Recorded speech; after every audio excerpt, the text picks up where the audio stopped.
మామూలుగా మీరు శ్రీకాకుళం నుంచి గుజరాత్ వరకు వెళ్ళి గుజరాత్లో అక్కడ బోట్లు తీసుకొని ఒక 9 నెలలు అలా సముద్రంలో అక్కడే ఏట పూర్తి చేసి మళ్ళీ తిరిగి మత్స్యలేశంకి వస్తారని. ఎందుకు గుజరాత్ వరకు ఎందుకు వెళ్తారు? అంటే మామూలుగా గుజరాత్ వరకు ఎందుకు వెళ్తున్నాం అంటే కారణం ఏంటంటే ఇక్కడ మనకి జట్టీలు అందుబాటులో లేవు. ఓకే. అంటే ఇక్కడ ఏటకి వెళ్తుంటే అలలు పెద్ద కెరటాలు ఇరిగేస్తుంటాయి.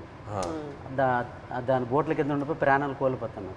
అయితే గుజరాత్లో ప్రతి 20 కిలోమీటర్లకి జట్టీలు ఉంటాయి అక్కడ. ఓకే. అందుకనే ఉపాధి ఉంటుందని వెళ్ళిపోతున్నాం అక్కడ.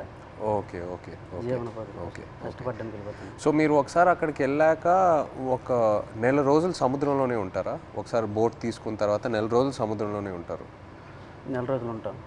లేకపోతే మీకు కంప్లీట్గా బోట్ డెక్ ఫుల్ అయిన తర్వాత తిరిగి వస్తారా? అది అంటే సముద్రంలో ఏటకి వెళ్తాం, చేపలు ఎక్కి పట్టిందంటే 20 రోజులకు వచ్చేస్తుంటాం.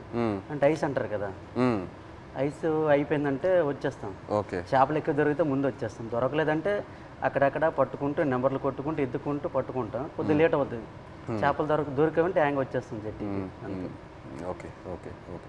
అండ్ మీరు అక్కడ సముద్రంలో ఉన్నప్పుడు సెల్ ఫోన్ కనెక్షను, ఇంటితో మాట్లాడాలనుకున్నా, పిల్లలతో మాట్లాడాలనుకున్నా అలాంటి అవ్వదు, ఏ కనెక్షన్ ఉండదు? అవ్వదు. దగ్గరలో అవ్వద్దు. అంటే గుజరాత్ వేరే వాళ్ళు ఉంది కదా పోలబందర్ దగ్గర, దాని నెంబర్ కొడతాం. ఒక 200 కిలోమీటర్లు ఉందనుకో, ఆ స్టీరింగ్ పట్టుకుంటూ వస్తాం. దగ్గరలో ఒక 20-30 కిలోమీటర్లు టవర్ వస్తుంది మాకు. అప్పుడు పైన స్లాబ్ మీదకి వెళ్ళడం, చూడడం, టవర్ రావడం, మాట్లాడడం. ఒక్కొక్కసారి కట్ అయిపోద్ది, 2 ముక్కలు మాట్లాడడం, మళ్ళీ చేయడం, అలా ప్రయత్నిస్తుంటాం. అలాగా. ఓకే. బాగున్నారా? చాలా బాధ. పిల్లలు బాగుంటారా, ఎలా ఉన్నారు, అందరూ బాగుంటారా, అమ్మ నాన్న అని అడుగుతాం.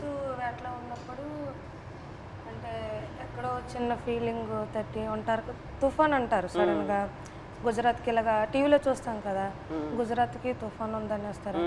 తుఫాన్ ఎలాగుంటారు, ఎక్కడ ఏడ్ చేస్తారు అనేసి అనుకునేలోపు వీరు అక్కడ ఏది అందుబాటులో ఏ జట్టు ఉంటుంది, గోవా అవని మంగళూరు అవని ఏదో అవని, అక్కడికి వెళ్ళడము. అక్కడ బోట్ యాంకర్ అంటారు కదా, అదేసి అక్కడ ఉంటారనమాట జట్టి. అప్పుడు మాకు కాల్ చేస్తారు. అప్పుడు మాకు ధైర్యంగా ఉంటుంది, ఆ జట్టికి వస్తారు తుఫాను దొరకకంట అనేసి మాకు ధైర్యం ఉంటుంది అనమాట. మీరు రోజుకి చూస్తూనే ఉంటారు. ఎప్పుడు వస్తారు తుఫాన్ కదా, గుజరాత్లో ఎలా ఉంటారు, ఎప్పుడు జట్టికి వస్తారని చూస్తాం. వీళ్ళు ఫోన్ రావాలి, అమ్మాయ్యా వస్తారు